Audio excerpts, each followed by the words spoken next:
কোন পরিস্থিতিতে ৭৫ এর ১৫ই আগস্ট হলো? হুম।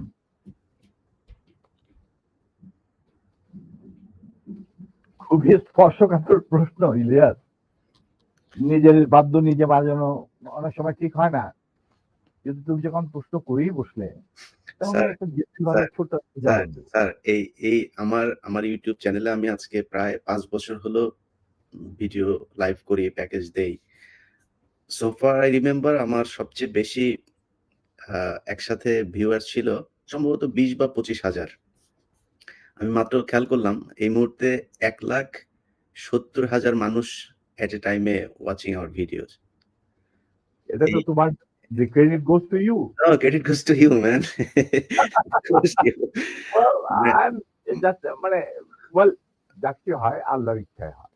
আমি একজন আমি না, আমি এজন্যই বললাম যে আপনার নিজের ঢোল আপনি যেটা মানে বাজানোর কথা বলছেন, আপনি তো বাজান নাই ৫০ বছর চুপ ছিলেন। যেই স্বাধীনতা আপনারা এনে দিয়ে গিয়েছেন, সেই স্বাধীনতা না আসলে তো আজকের শেখ হাসিনা যে অবস্থায় দেশকে নিয়ে গিয়েছিল, সেই ৭৫ এর পরে আর হয়তো ২-১ বছর লাগতো শেখ মুজিবের সেখানে নিয়ে যেতে। তো আমাদেরকে এই যে উদ্ধার করে দিয়ে গিয়েছেন, এই কৃতজ্ঞতা বোধটা বাঙালি জাতির নেই। যে কারণে আজকে মেজর শরীফুল হক ডালিম বাংলাদেশের মাটিতে নেই। অথচ আপনাদেরকে সর্বোচ্চ সম্মাননা দিয়ে আমাদের দেশে রাখা দরকার ছিল। সেই সম্মানটুকু আমরা দেখাতে পারি নাই বলেই মাঝে মধ্যেই আবার ২০২৪ আসে। তো আপনি ওইটা নিয়ে আমার মনে হয় আ দেরি তো অবশ্যই হয়েছে কিন্তু আমাদের জানা উচিত। এই জাতির প্রতিটা মানুষ জানতে চায় কি হয়েছিল ৭৫ এর ১৫ই আগস্ট? প্রথম কথা, প্রথম কথাটা হচ্ছে যে ১৫ই আগস্ট কিন্তু কোনো বিচ্ছিন্ন ঘটনা না। এটা সূত্রপাত হয় মুক্তিযুদ্ধ চলাকালীন অবস্থায়। আমরা বুঝতে পেরেছিলাম যে বাংলাদেশের মুক্তিযুদ্ধটা অ্যাকচুয়ালি কাদের ইন্টারেস্টে হচ্ছে? এটা কি আমাদের ইন্টারেস্টে হচ্ছে যে আমরা আমাদের দেশ যুদ্ধ করে স্বাধীন করব? নাকি এটার পেছনে অন্য কোনো উদ্দেশ্য কাজ করছে? যখন ৭ দফাতে চুক্তি করে নজরুল ইসলাম আর তাজউদ্দিনকে পারমিশন দেওয়া হলো to establish provisional government in Calcutta, এই ৭টা ক্লজ পড়ে সাইন করার পর দস্তখত করার পরে নজরুল ইসলাম সাহেব ফিট হয়ে পড়ে গিয়েছিলেন যে এটা তো একদম একটা দাস খ যে আমরা ক্রমান্বয়ে ভারতের একটা করদ রাজ্য তারপরে একটা অঙ্গরাজ্য হিসেবে অঙ্গরাজ্যে পরিণত হবে বাংলাদেশ, হবু বাংলাদেশ। আর ওই joint declaration between Usmani and general Manekshaw joint command establish করার পর কথা ছিল যে general Usmani on behalf of Bangladesh government will invite General Manishaw to come and be present as an auxiliary force commander, সহায়ক শক্তির কমান্ডিং চিফ হিসাবে in the Sunday ceremony, but the instrument will be signed by the Mufti Fauj commander-in-chief, who was General Usmani, Colonel Usmani. কিন্তু সেটা হতে দেওয়া হলো না। ১৬ই ডিসেম্বরে যে সারেন্ডার সেরেমনি হলো রেস করতে, সেখানে পরিষ্কার বাংলাদেশের জনগণ দেখতে পেল যে পাকিস্তান আর্মি সারেন্ডার করছে ভারতীয় সেনাবাহিনীর কাছে এবং সেখানে সাইন করছেন আরোরা ভারতীয় বাহিনীর পক্ষে আর ওদিকে নিয়াজি পাকিস্তানি আর্মির পক্ষে। সেখানে মুক্তিযোদ্ধারা কোথায়?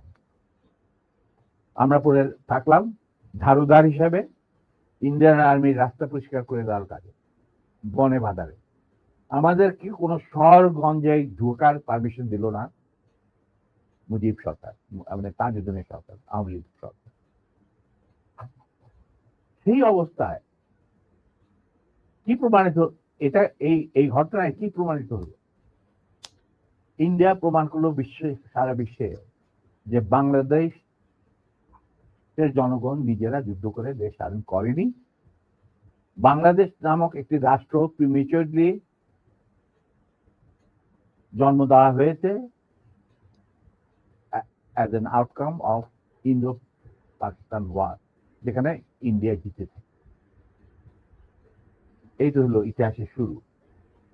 তারপর মুজিবকে যখন ছাড়া হলো, সে তো কিছুই জানতো না যে দেশ স্বাধীন হয়েছে, কোনো মুক্তি ফৌজ বলে কিছু ছিল, হাজার হাজার লোক দেশচ্যুত হয়েছে, প্রাণ হারিয়েছে, কি জানতো।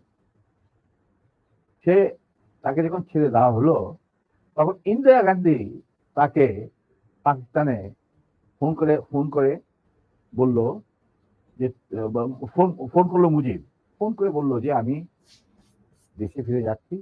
তখন ইন্দিরা গান্ধী যাওয়ার আগে আপনার সাথে দেখা করে আমি আপনাকে কৃতজ্ঞতা জানতে চাই। তো তখন ইন্দিরা গান্ধী বললো, কৃতজ্ঞতা জানাবেন, আপনি ফোন না করলে আমি আপনাকে ফোন করতাম, আপনাকে ঢাকায় সরাসরি আপনি যাবেন না, আপনি নয়াদিল্লি হয়ে যেতাম। মুজিব সেটাই করলেন, চলে গেলেন নয়াদিল্লি, লন্ডন হয়ে। সেখানে কি হলো, যেই 7 দফা চুক্তিতে সাইন করার পর প্রবাসী সরকার গঠন করেছিল তাজউদ্দিন আর নজরুল ইসলাম, সেই আওয়ামী লীগ বাংলাদেশে ক্ষমতা গ্রহণ করলো সারেন্ডারের পর ওই 7 দফা ভিত্তিতে। এবং সেই 7 দফাতে মুজিব স্বাক্ষর দেওয়ার পর ফিরে গিয়ে তিনি ক্ষমতা নিজে হাতে নিয়ে নিলেন। তাজউদ্দিন বললো, তাজউদ্দিন তুমি প্রাইম মিনিস্টার থাকবা না, আমি হমুদ প্রাইম মিনিস্টার। তারপর কি হলো, কোনো নির্বাচন নাই, কিছু নাই। ওই 70-এর নির্বাচনের সুবাদে তারা ইন্ডিয়ার 4 স্তম্ভ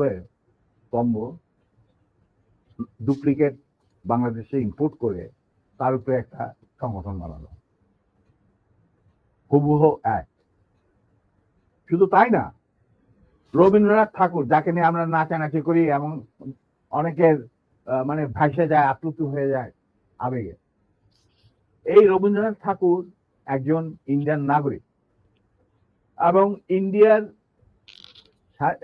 জাতীয় সঙ্গীতের রচয়িতা।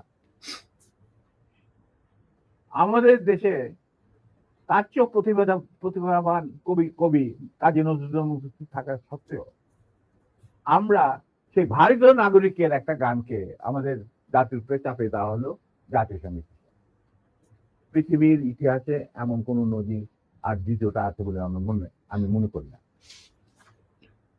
কেন কোন বাংলাদেশে যদি নজরুল ইসলামকে আমরা জাতীয় কবি আখ্যা দিয়ে থাকি, তাহলে নজরুল ইসলামের গান কেন হলো না? বা অন্য কারো গান হতে পারতো জাতীয় সঙ্গীত।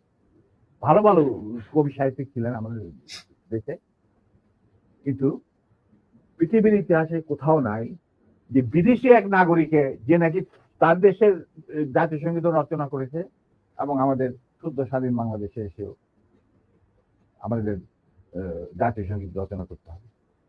কি ধরনের কথা? That means you have nothing in your hand. তারপর মুজিবকে দিয়ে রক্ষী বাহিনী সৃষ্টি করলো ইন্ডিয়া। তারা বাংলাদেশের সামরিক বাহিনীকে দুর্বল করে একটা নামের মাত্র সামরিক বাহিনী, হাতে লণ্ঠন, করে ঠনঠন, এই ধরনের একটা সেনাবাহিনী রাখবে। আর কারণ একটা সেনাবাহিনী তো রাখতেই হবে, কারণ যে কোনো জাতির মেরুদণ্ড হচ্ছে সেনাবাহিনী। ওই হাতে লণ্ঠন, করে ঠনঠন, আর আসলে তার চেয়ে অনেক শক্তিশালী একটা বাহিনী গঠন করলো ইন্ডিয়া। স্যার, ওই যে 7 দফাটা আমরা তো ইতিহাস পড়ে, আমরা তো আসলে সাক্ষী না, আমরা পড়ে মানুষকে জানানোর চেষ্টা করেছি। আপনার স্মরণ আছে 7 দফাটার কথা, কি কি ছিল ওই দফায়? যদি কয়েকটা গুরুত্বপূর্ণ জায়গা যদি মনে রাখেন। দেখো, আমি তো অ্যাকচুয়ালি 7 দফা একদম টোটো এগুলো আমার বইতে লেখা আছে।